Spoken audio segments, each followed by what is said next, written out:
명절 연휴 잘 보내셨습니까? 푹 쉬시고 힘을 얻으셨습니까? 근데 우리는 푹 쉬고 나면 힘이 나야 되는데 거꾸로 힘이 빠집니다. 그래서 금요 기도에 오늘 나온 수를 봐도 힘이 팍 빠졌다라는 느낌이 금방 듭니다. 저도 연휴 기간 동안 좀 쉬면서 여유를 가졌는데 목요일 새벽 기도 나오려니까 눈이 잘 안 떠질라 하더라고요. 그러고 났더니 금요일 날 새벽 되니까 이제 그냥 일어나지는구나 이렇게. 왜냐하면 우리가 살아가는 데는요 항상 삶의 리듬이라는 게 있습니다. 근데 이 리듬이 한번 깨지고 나면 이 리듬이 회복되기까지 시간이 좀 걸리는 겁니다. 목사들에게는 고질적인 직업병이 있다 그러죠. 연휴 기간 동안에 아침에 좀 길게 잤으면 좋겠는데 새벽 딱 4시가 되면 눈이 떠지는 거예요. 이게 좀 눈이 안 떠졌으면 좋겠는데 그때쯤 되면 이게 어떻게 보면 습관이 얼마나 무서운가를 금방 느끼게 해주는 일이 아닙니까? 분명히 연휴 기간 동안도 생각해 보십시오. 우리가 잘 쉬고 또 맛있는 음식도 먹고 오랜만에 보고 싶은 사람도 보고 그랬으면 힘이 나가지고 하나님 감사합니다 이렇게 건강도 주시고 이렇게 보고픈 사람들도 만나게 해주시고 고맙습니다 하면서 막 하나님 앞에 더 열심히 나가서 신앙생활에 열심히 할 것 같잖아요. 근데 결과는 항상 반대예요, 반대. 그래서 이제 우리가 여기서 하나 생각해야 될 것이 있는데 우리의 신앙생활 가운데 좀 지켜내야 될, 계속해서 유지해야 될 신앙의 리듬은 뭐냐는 거죠. 신앙의 리듬. 여러분, 신앙의 리듬이라고 하면 우리가 매주일 하나님 앞에서 예배하는 주일 성수가 하나의 리듬이죠. 또 여러분, 하루를 놓고 본다고 하면 새벽을 깨우며 하나님 앞에 나와서 기도하는 새벽 기도가 하나의 리듬이지요. 또 그리고 우리 수요일마다 목자들이 목자 공부를 하고 목장 모이기 위해서 준비하는 시간들, 이런 신앙생활에 하나하나 우리가 규칙적으로 하는 어떤 리듬들이 있다라는 거예요. 근데 이런 리듬들이 깨어지고 나면 우리는 편한 듯 하지만 답답함을 느낍니다. 어떤 때 보면 좀 편하다 이렇게 생각하다가도 이러면 안 되는데 하면서 막 우리 안에 답답함이 생기는 거거든요. 왜냐하면 이런 리듬이 잘 살아날 때 우리의 신앙생활이 행복하기 때문에 그래요. 여러분, 신앙생활이 행복하다는 의미가 무엇이에요? 영적으로 만족감이 찾아온다라는 거예요. 그래서 신앙생활하는 것이 즐겁고 행복해지는 거죠. 좀 먼 거리임에도 불구하고 하나님 앞에 막 찾아 나오는 이유가 무엇입니까? 하나님 앞에 나와서 찬송하고 말씀 듣고 기도하고 나면 육신은 피곤할지 모르는데 영은 좋아라 하거든요. 이게 신앙의 리듬인 거죠, 여러분. 이런 리듬이 살아나면요, 하나님 앞에서 한 발 한 발 우리가 걸어 나아가는 삶이 성장하고 성숙하는 방향으로 나아가요. 코로나19 상황으로 말미암아 성도들의 신앙이 여러 부분에 무너졌는데, 저는 기도하면서 제일 하나님 앞에 도와달라고 요청하는 것 가운데 하나는 성도들이 이 코로나 때문에 신앙의 리듬이 깨어지지 않게 도와주십시오. 여러분, 리듬이라는 것은 한번 깨어지고 나면 회복하기까지 시간이 많이 걸립니다. 그것만이 아니라요, 우리는 가끔 이렇게 얘기해요. 코로나 끝나면 다 회복될 거야, 이렇게 낙관적으로 생각합니다. 천만의 말씀입니다, 여러분. 새벽기도 드리던 사람이 한번 새벽기도를 안 드리고 멈춰서 보십시오. 다시 시작하려고 하면은요, 힘이 들어요. 주일날 집에 가만히 앉아서 온라인으로 이렇게 예배 드렸던 사람이 갑자기 주일날 막 예배당에 나오려고 하면 1시간 전부터 준비해야 돼요. 한번 해보니까 이게 피곤하거든요. 이건 말고 그러면 그냥 집에서 편하게 예배 드리자. 신앙의 편의주의로 가는 거죠. 그러면 하나 분명히 기억해야 될 것은요, 지나간 시간은 돌아오지 않는다라는 거예요. 지금은 이러니까 이렇게 가정에서 편하게 예배드리고 때가 되면 와야지. 천만의 말씀이에요. 신앙적으로 타협하는 거예요. 어떻게 생각해 보면 오늘 이 자리에 나오신 분들은 그걸 이겨내고 나오신 분들 아닙니까? 여러분, 우리가 성숙하고 하나님 앞에 나와서 하나님을 의지하고 더 바라봐야 될 때, 하나님을 닮아가야 될 좋은 시간들을요, 우리는 잃어버려요. 예배당에 나와서 우리가 부르짖어 기도하는 것처럼 가정에서 부르짖어 기도할 수 있습니까? 하나님을 바라보고 하나님께 집중하는 것처럼 우리가 가정에서 그렇게 할 수 있느냐는 거예요. 분명히 이런 것들을 보면 우리 안에 무너져서는 안 될 것들이 하나하나 무너지고 있다라는 거예요. 자, 그러면 주제를 바꿔서 한번 이렇게 질문 드려보겠습니다. 여러분들은 신앙생활하면서 여러분의 삶에 무엇이 좀 가득하고 많았으면 좋겠다라고 생각합니까? 이렇게 질문하면 많은 그리스도인들이요, 저는 기도의 열매가 많이 맺혔으면 좋겠습니다. 그렇죠, 여러분. 그런데 이렇게 대답할 때요, 기도의 열매라고 할 때 내가 소망하고 내가 갈망하는 그런 열매가 많이 맺혔으면 좋겠다, 이런 마음이 더 앞서는 거예요. 하나님의 뜻을 따라서 하나님 나라를 위해서 간구하는 그 기도의 열매라면 문제는 없죠. 또 어떤 사람들은요, 무엇이 많았으면 좋겠냐라고 물으면, 목사님 더도 말고요, 돈 좀 많았으면 좋겠습니다. 왜냐하면 실제 우리의 생활이 돈과 밀접하게 연관되어 있고 신앙생활에도 이 물질이 영향을 미치기 때문이죠. 정말 필요합니다, 이것도. 또 어떤 사람은요, 잠을 못 자고 계속해서 이렇게 분주하게 일하시는 분들은요, 하루만이라도 푹 자고 싶은 만큼 잡았으면 좋겠다고 이렇게 얘기하는 사람. 또 어떤 사람은요, 여러 가지 이유 때문에 먹는 것을 절제하기도 하고 못 먹기도 하는 분들은요, 내가 먹고 싶은 음식 먹기 싫을 때까지 한번 먹어봤으면 좋겠다, 이렇게 얘기하는 분들. 사람들마다 내게 좀 흘러 넘쳤으면 좋겠다라고 생각하는 것이 각각 다 다르다라는 거예요. 여러분, 그런데 생각해 보십시오.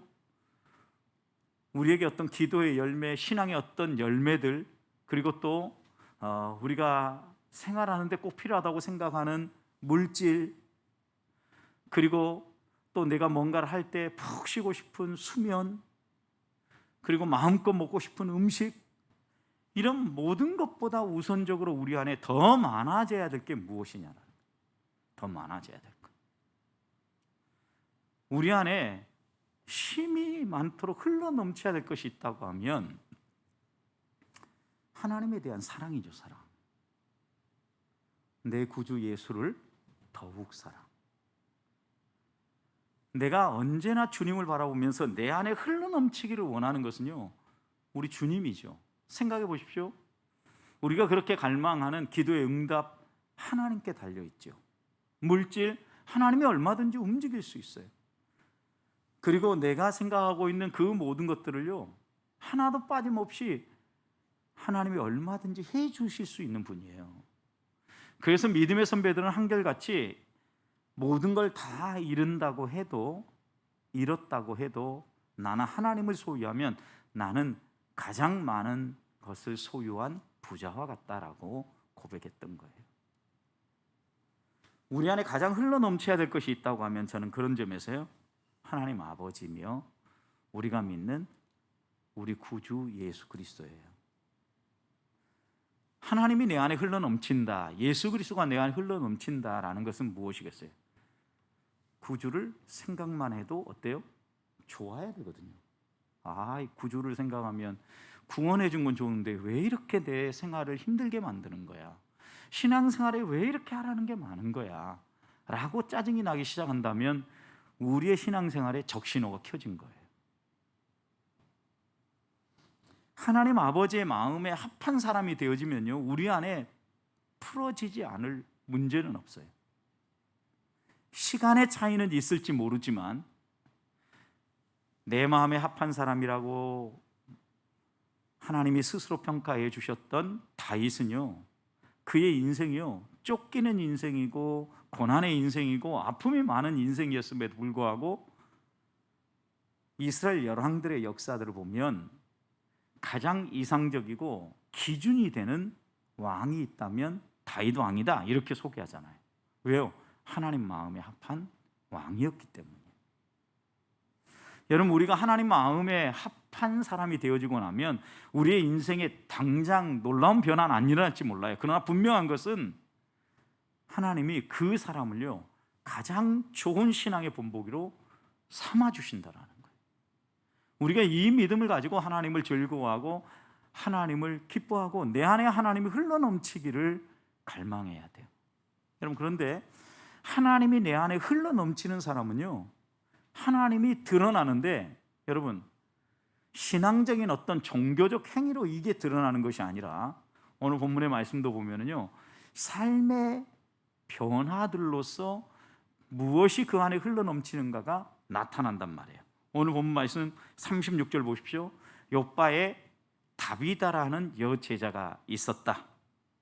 그리고 그 다비다의 이름을 또 도루가라고도 불렀다. 그런데 이 여인에게는 힘이 많은 게 있었는데 선행과 구제가 힘이 많았다, 이렇게 소개합니다. 여러분, 욥바 항구는 유명하죠.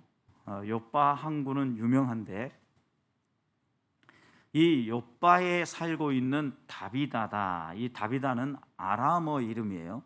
그런데 도루가라는 이름은 헬라어 이름이에요. 그 당시에 많은 사람이 이런 두 가지 유대인들로서 전통적인 이름과 그 당시 지배했던 로마의 이름들을 이렇게 겸해서 갖는 경우가 많았단 말이에요. 그렇다면 이 여인은요, 헬라파 유대인이라고 말할 수 있어요. 여러분, 사도행전에서 나오는 헬라파 유대인들에 대한 이야기들이 있죠. 여러분, 본래 유대인들과 헬라파 유대인들 사이에 구제 문제로 갈등이 생겼던 이야기들을 보면 바로 이런 경우가 있었던 거예요. 그런데 이 도루가 다비다라는 두 단어의 뜻은요, 영양이라는, 그러니까 영양은 뭐냐면 사슴 비슷하게 생겼는데 원래는 속과예요. 속과인데 무진장 빠르게 뛴대요. 그리고 그 뛰는 자태가 아름다워서요, 아름다움을 표현할 때 이 영양의 모습으로 성경은 자주 묘사를 해요. 그러니까 이 여인의 이름을 이렇게 지어줬다라는 건 이 여인은 참 아름다운 면모를 가지고 있는 사람이다 라고 이렇게 우리는 이름을 통해서 한번 추측해 볼 수 있는데, 왜 그 여인이 아름다움을 가졌는가? 특별히 뒷모습이 아름다운 여인이었는데 뒷자태가, 몸매가 아름다웠던 게 아니라 그 여인이 지나간 자리가 아름다웠다라는 거예요. 왜냐하면 그 여인에겐 특별히 하나님을 사랑하며 하나님이 그 안에 흘러넘치면서요, 나타나는 현상이 있었어요. 선행과 구제가 흘러넘쳤다라는 거예요. 여러분, 하나님을 의지하고 하나님을 붙잡고 살아가는 사람의 특징 가운데 하나는요, 자기 것을 채우려고 이기적인 삶을 추구하며 살아가는 것이 아니라 자기의 쓸 것이 부족함에도 불구하고 마음껏 베풀고 나누는 삶을 살아간다. 그런데 바로 오늘 본문에서 만나는 이 여제자인 다비다도 선행과 구제가 심히 많았다라고 표현해요. 보통 많은 정도가 아니라 다른 사람에게 견주어 볼 때 비교가 안 될 정도로 탁월하게 구제하고 선을 행했던 사람이다 라고 묘사하는 거예요. 여러분, 그런데 특별히 이 여인이 구제했던 사람이 누구냐면 과부들이에요. 과부들. 아마 성경에 이 다비다의 남편에 대한 이야기를 함구하고 있는 거 보면 이 다비다도 일찍 남편을 잃은 과부였을 것이다 라고 추측을 합니다. 이 성경시대 1세기에 가난한 사람들의 대명사가 누구냐면 바로 이 과부들이에요. 왜냐하면 남편이 떠나고 나서 자녀들이 섬겨주지 않으면 어떤 과부도 먹을거리 걱정하지 않고 살 수 없었어요. 당장 입에 풀칠을 하는 것이 어려운 시대였단 말이에요. 그렇기 때문에 남편의 그늘에서 벗어난다는 것은 정말 아픈 일이에요. 누구보다도 다비다는 먼저 만약 남편을 잃은 과부였다고 하면 누구보다도 그런 과부의 생활의 어려움들을 알았을 거 아닙니까? 그래서 오늘 말씀을 보면 누구보다도 다비다는 그 여인들에게 속옷도 지어주고 겉옷도 지어주며 선행과 구제가 많았던 여인이다 라고 묘사하는 거죠. 여러분, 성경에서 복된 사람을 묘사할 때 우리 주님도 누가복음 6장 38절 보면 이렇게 얘기했어요. 주라, 그리하면 너희에게 줄 것이요 곧 후이되어 누르고 흔들어 넘치도록 너희에게 안겨주리라 그랬어요. 여러분, 성경은 주는 삶이 복된 삶이라고.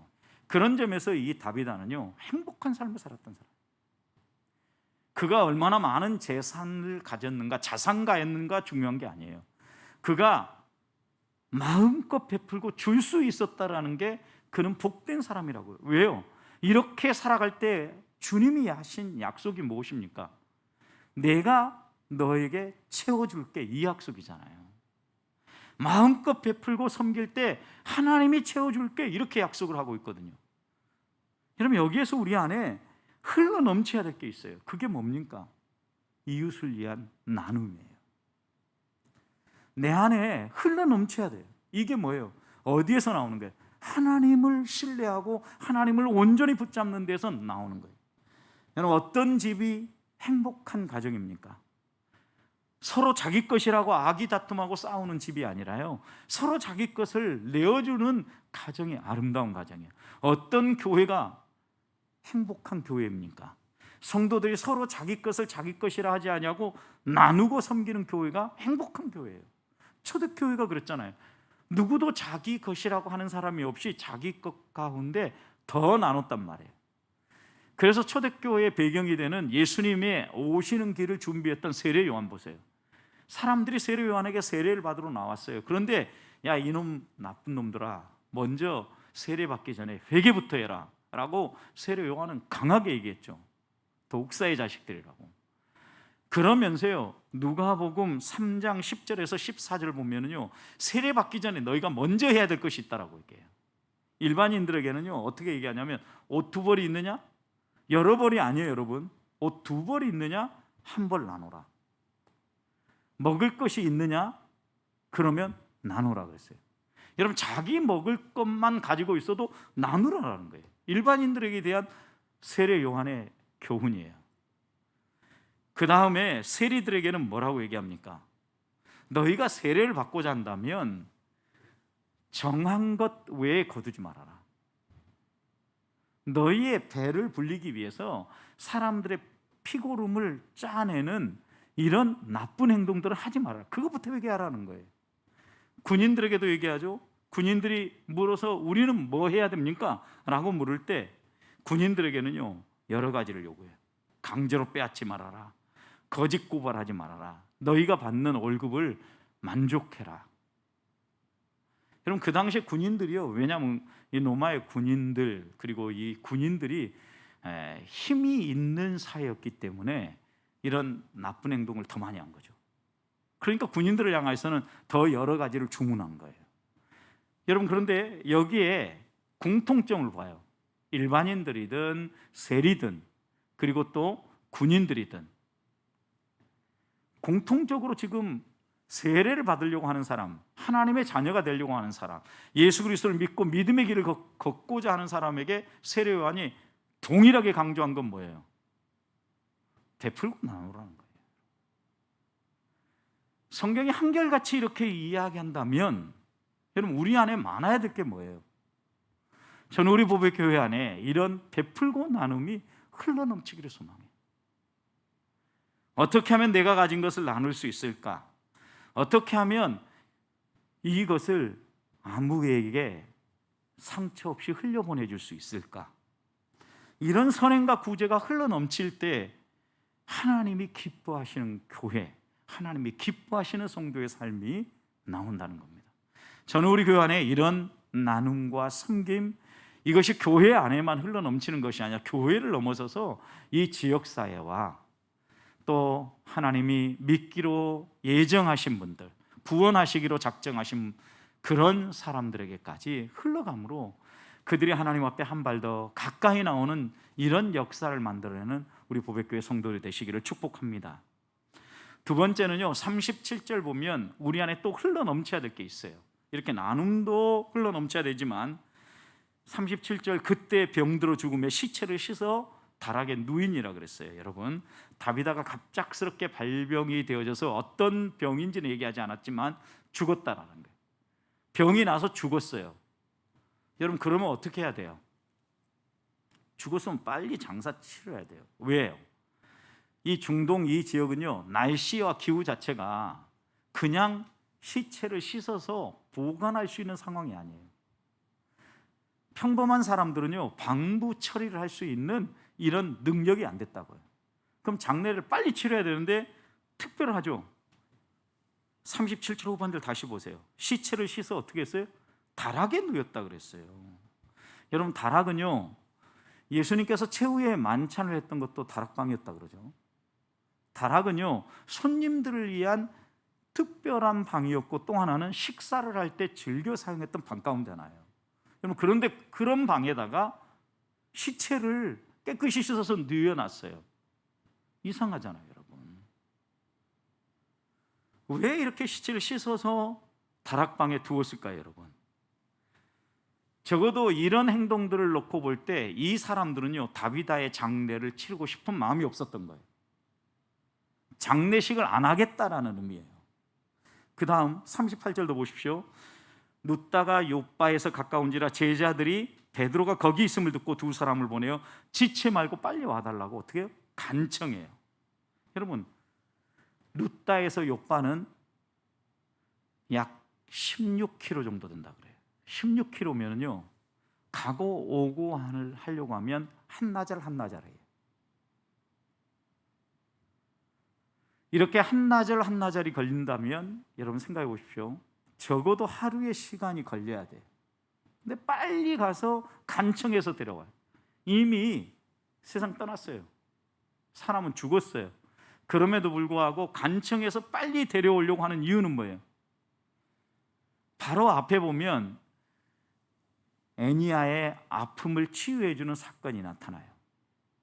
계수에서 베드로의 사역 가운데 병자들을 치유하고 고치는 사역이 나오는데, 아마도 이 다비다도 얼마든지 베드로가 온다면 살려낼 수 있을 것이라고 생각했기 때문에 사람들은 베드로를 간청해서 빨리 정한 거예요.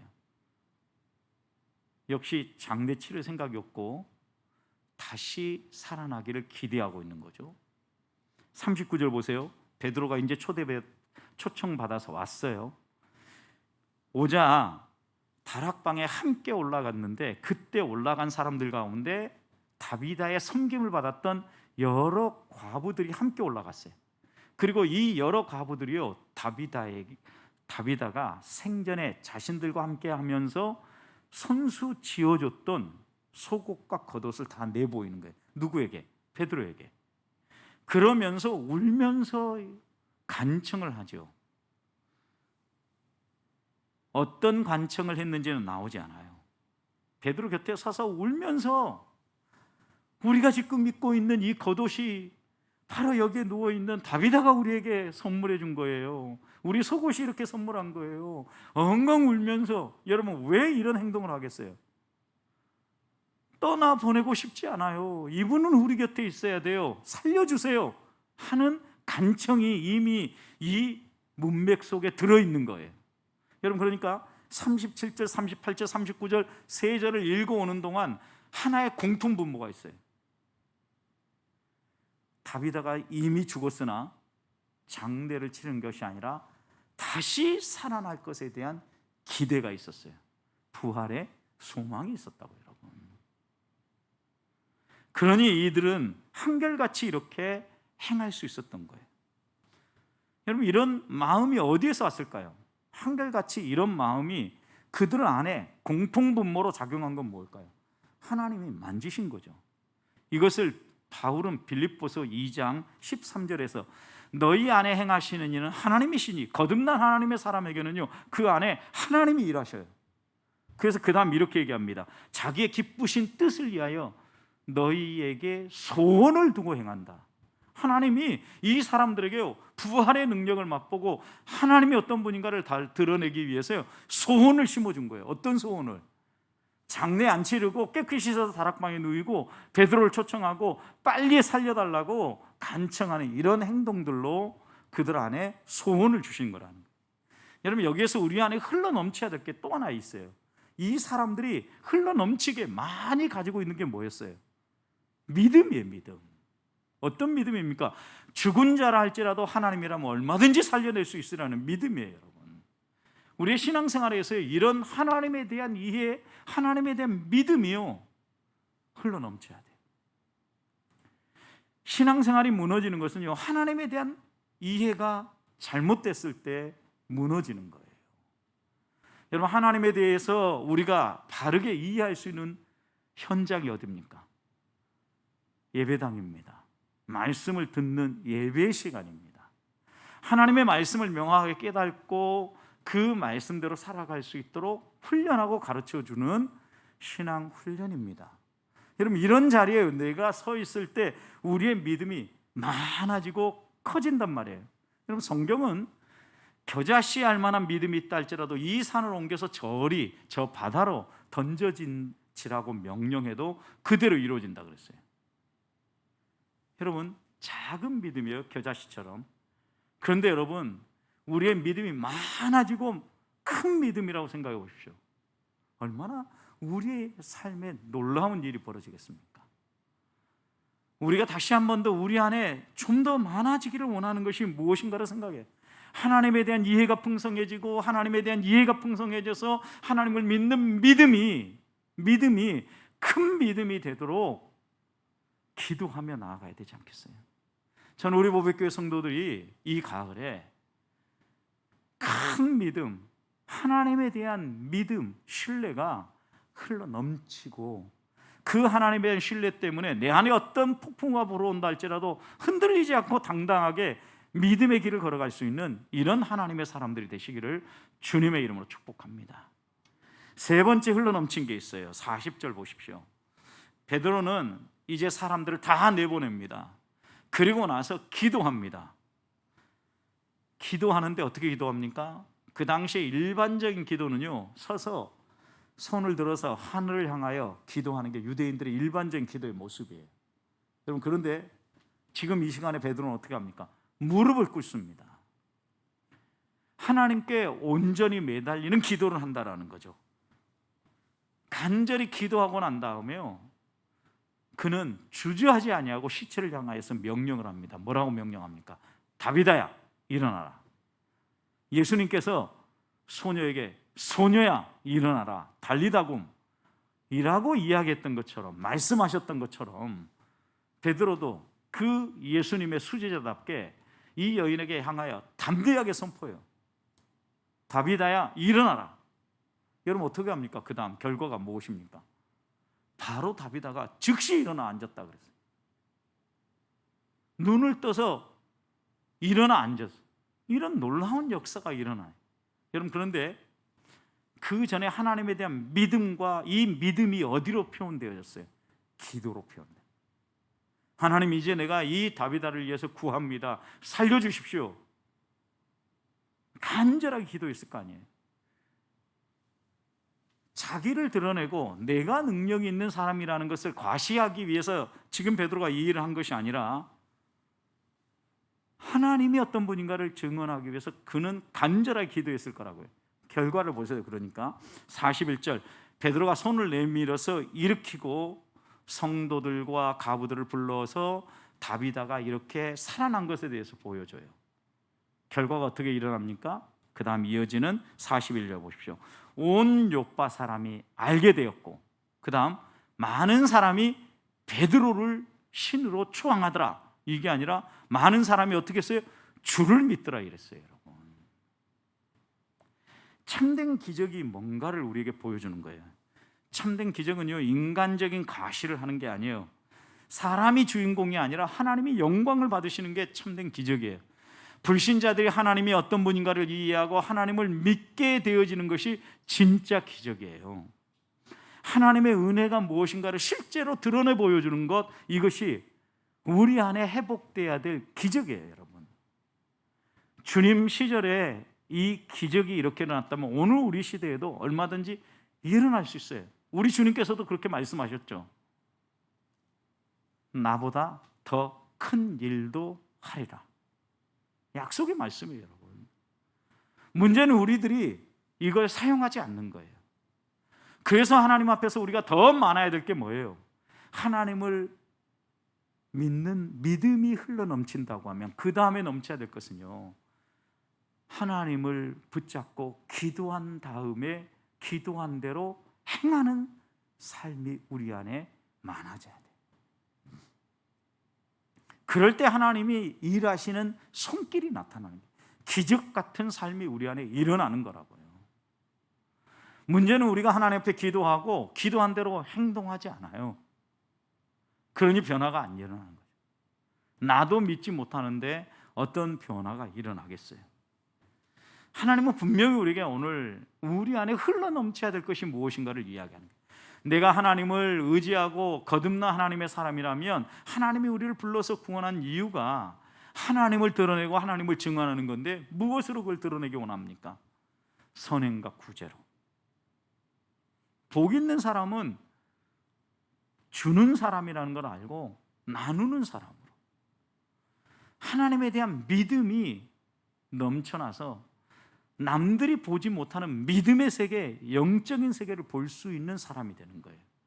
보통 사람 같았으면 장례 치르고 무덤에 장사 지냈겠지만 다락에 씻어놓고 베드로를 청하고 기다리잖아요. 살려주실 것을 믿고 기다리는 거죠. 베드로를 통해서 우리가 또 하나 깨닫는 것은 기도하고 믿음대로 행했다라는 거예요. 담대하게 다윗아 일어나라.